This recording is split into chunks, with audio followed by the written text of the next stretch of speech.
Hello and welcome to part one of the Improve Your Energy mini course. So, part one is all about understanding your energy. So, the objectives for this mini course, so there are two parts to it.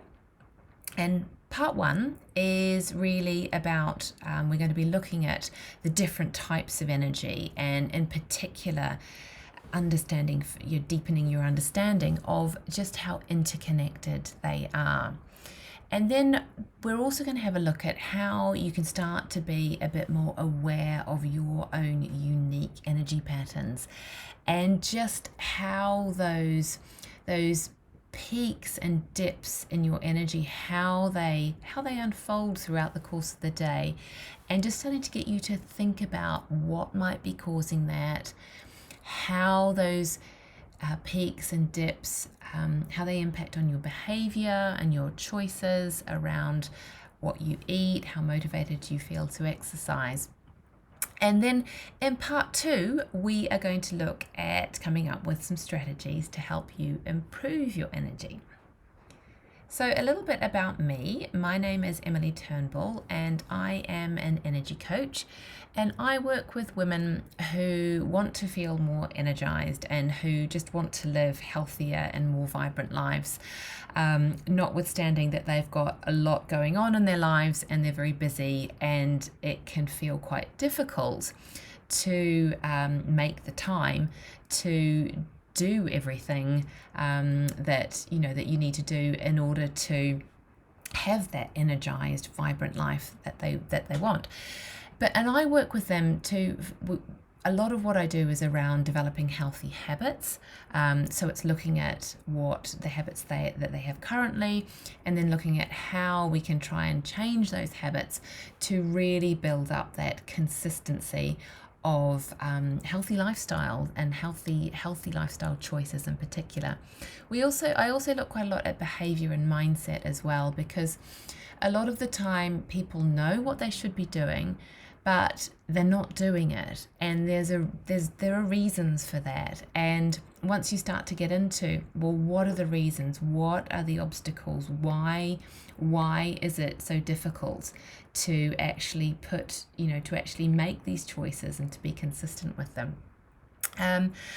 So that's what energy coaching is. I am, from a personal point of view, I am a mum. I've got two boys, and a big part of my story, and in particular what kind of led me to working in the field of really sort of energy and really wanting to support and help people to experience better energy, was my own diagnosis of breast cancer in 2014.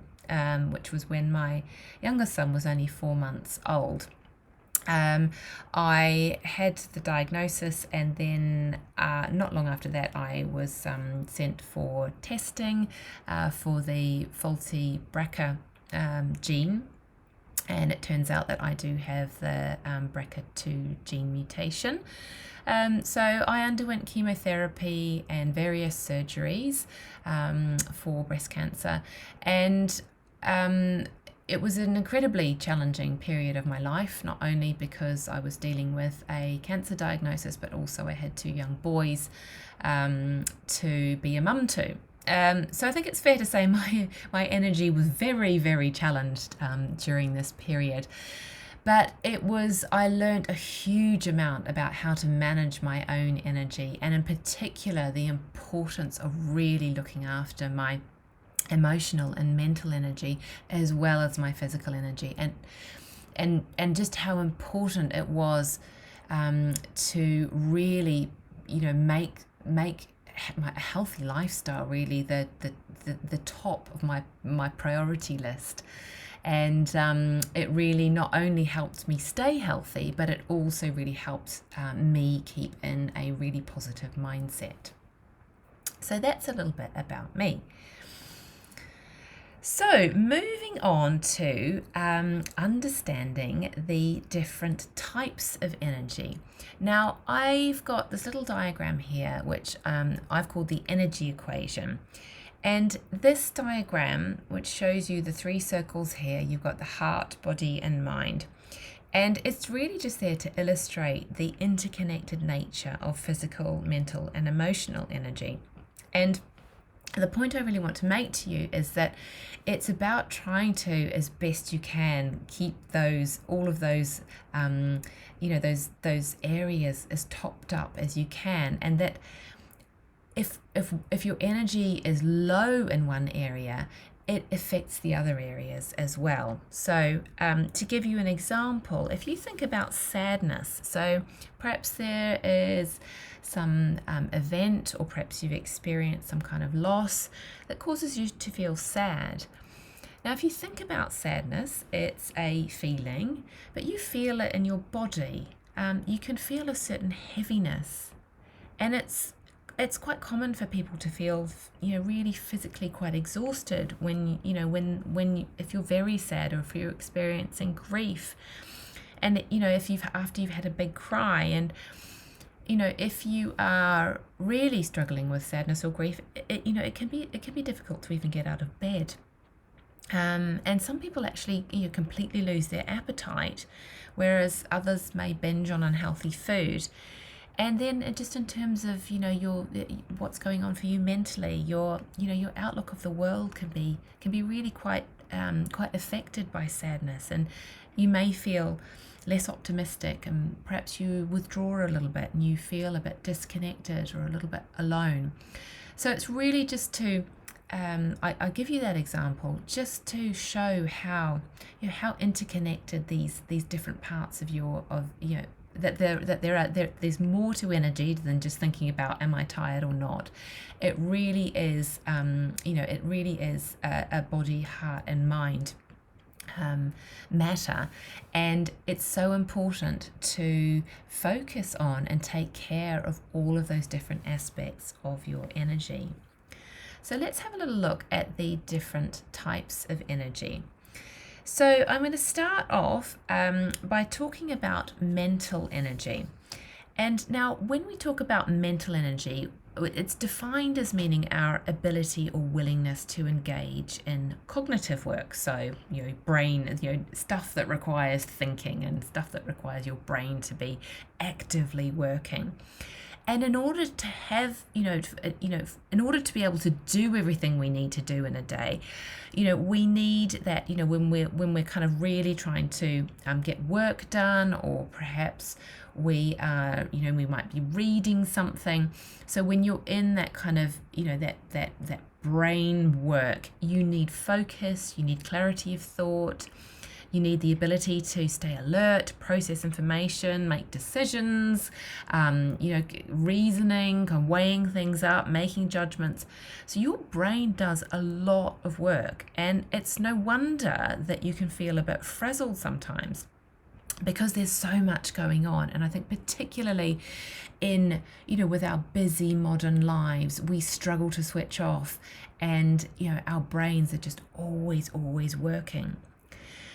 And I think that, most of us do feel a little bit frazzled, and as though we've got a lot going on, and perhaps we sort of struggle to sort of switch off. But sometimes it can go beyond feeling frazzled, and it can tip into feeling overwhelmed, and then you feel mentally drained.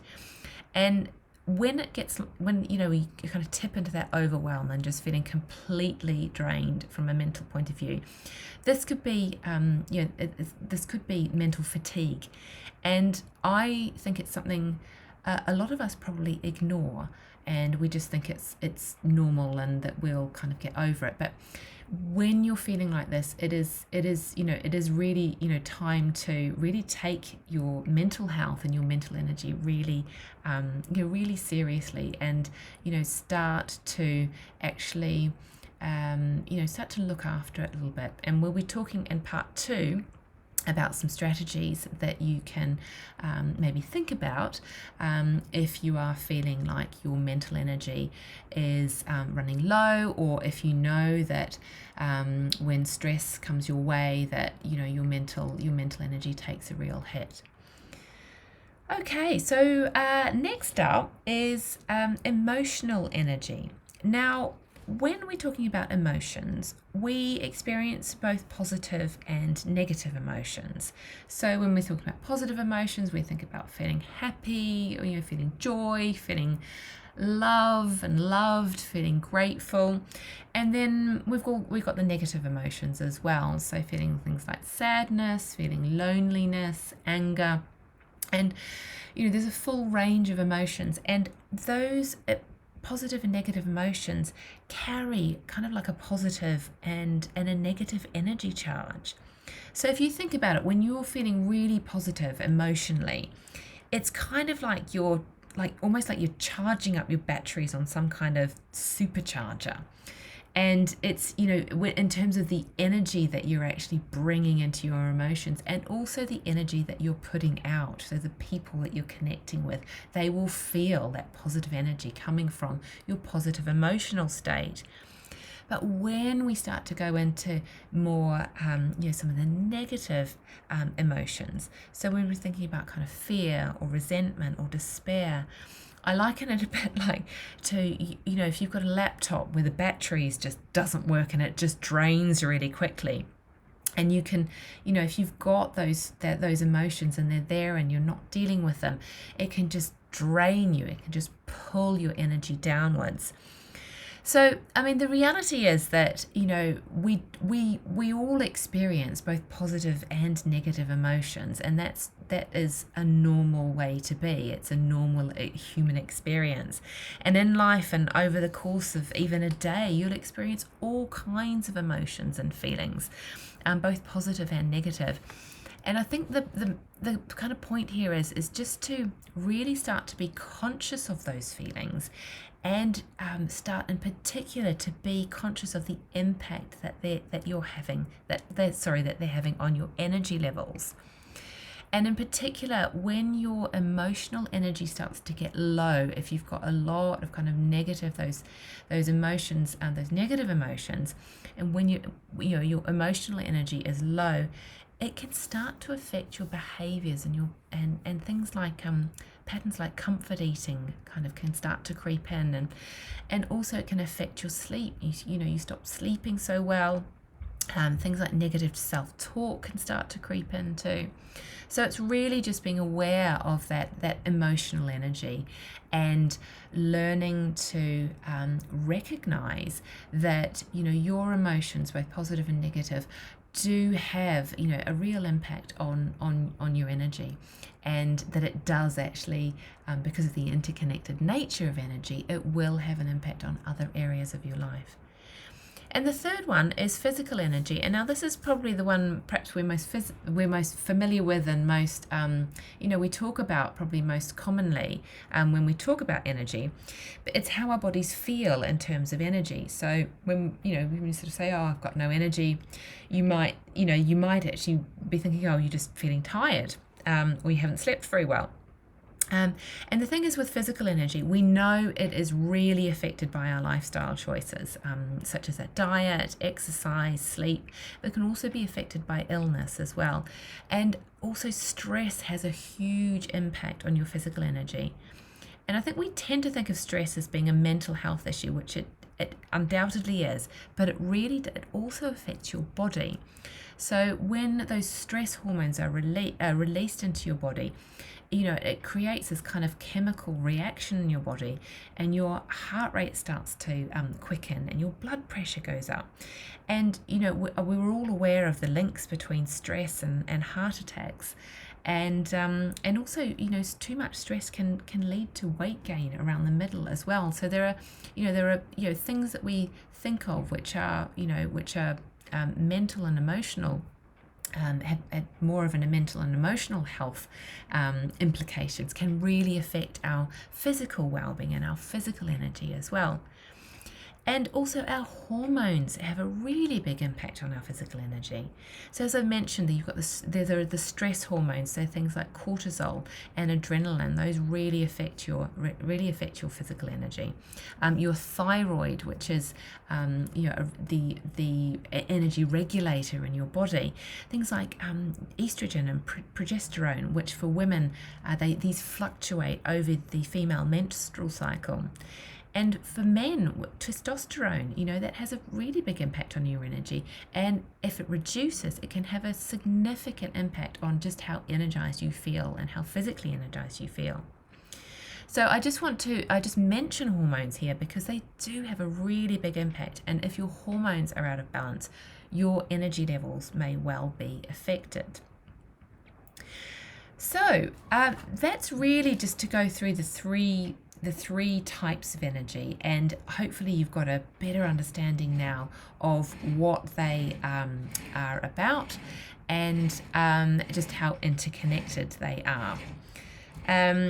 So let's look at having started to have a think about which type of energy is prevalent for you. So just thinking about what I've discovered and explaining the three types of energy, which one is more prevalent for you? Now, I always thought that physical energy was prevalent, was really dominant for me. And I think it was because I've always had, I'm pretty good at getting up and going in the morning, and I've got pretty good stamina, and I can just normally keep going physically. But and I've spent a lot of time really working on my physical energy and managing it through diet and exercise and making sure I'm getting enough sleep. But I have noticed, especially as I've got older and especially as I've become a parent, that increasingly my mental and emotional energy need a lot more focus and attention and care.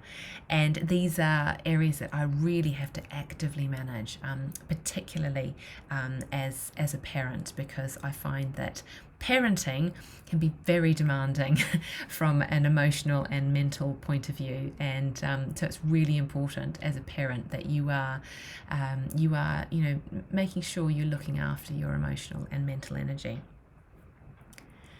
So what we're going to move on to now, and this is an exercise in your that I've set out for you to do in your workbook, and it's going to really help you understand your own energy flows and kind of how they kind of flow throughout the day.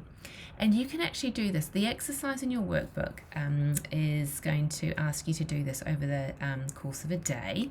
So you're going to rate your energy between 1 and 10 at 3 hourly intervals. So starting at 7 in the morning or whenever you get up and going till about 10 o'clock at night. But if it can also be helpful to have a think about how your energy flows over slightly longer periods. So perhaps over the course of a month, or perhaps even seasonally as well. And because having that awareness can help you start to figure out what's going on, and then you can more effectively start to balance out the peaks and the dips, and you'll have a better idea of what lifestyle modifications or interventions or preventative actions you need to take. So the exercise in your workbook, as I said, is going to you're going to track your energy throughout the course of a day. And you are going to, first of all, think about, is this a typical day for you? It might not be. Perhaps you normally have a really good night's sleep, and the day you do it, you've had an awful night's sleep for whatever reason. So think about, is this a typical day for you? And then as you go through the day, just try and think about, what are you noticing about your energy and at the particular points of the day? And, when is your energy at its highest and its lowest? And how is your mood affected by those peaks and dips in your energy? And then you can also have a think about how you respond to those peaks and dips in your energy. So, when your energy starts to dip, do you find yourself more likely to want to go and have a cup of tea or a coffee, which is what I do? I always have to stop myself from having more than 2 coffees a day, but it does happen, when if I'm feeling particularly de-energized or tired, my natural instinct is to want to go and have a cup of tea or a cup of coffee, or perhaps you start to crave something sweet.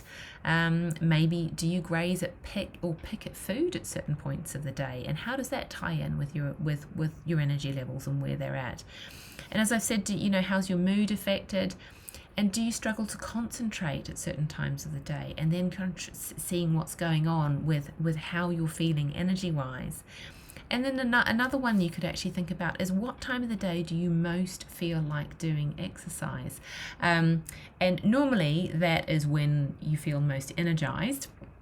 Which, depending on, if you're a morning person, it might be in the morning. If you're not, it might be at lunchtime, or it might be in the evening. But sometimes, we can't do exercise at the ideal time, at our optimal energy time.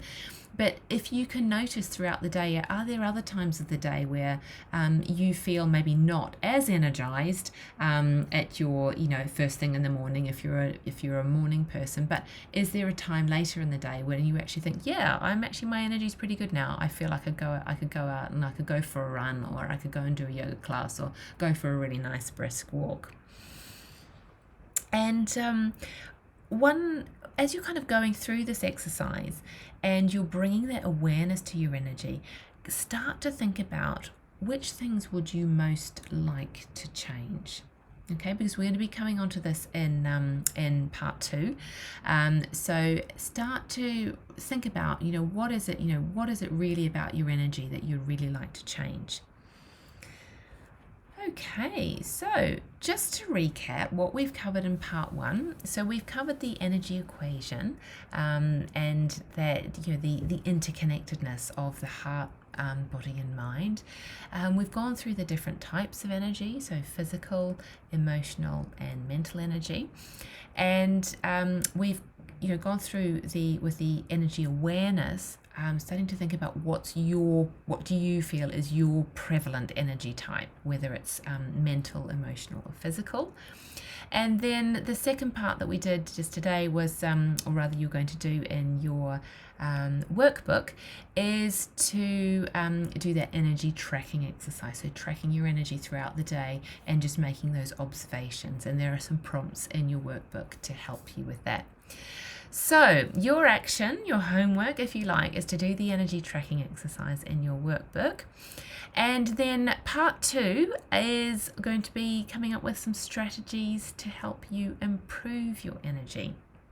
So if you have any questions, you can email me. My email address is on this last slide.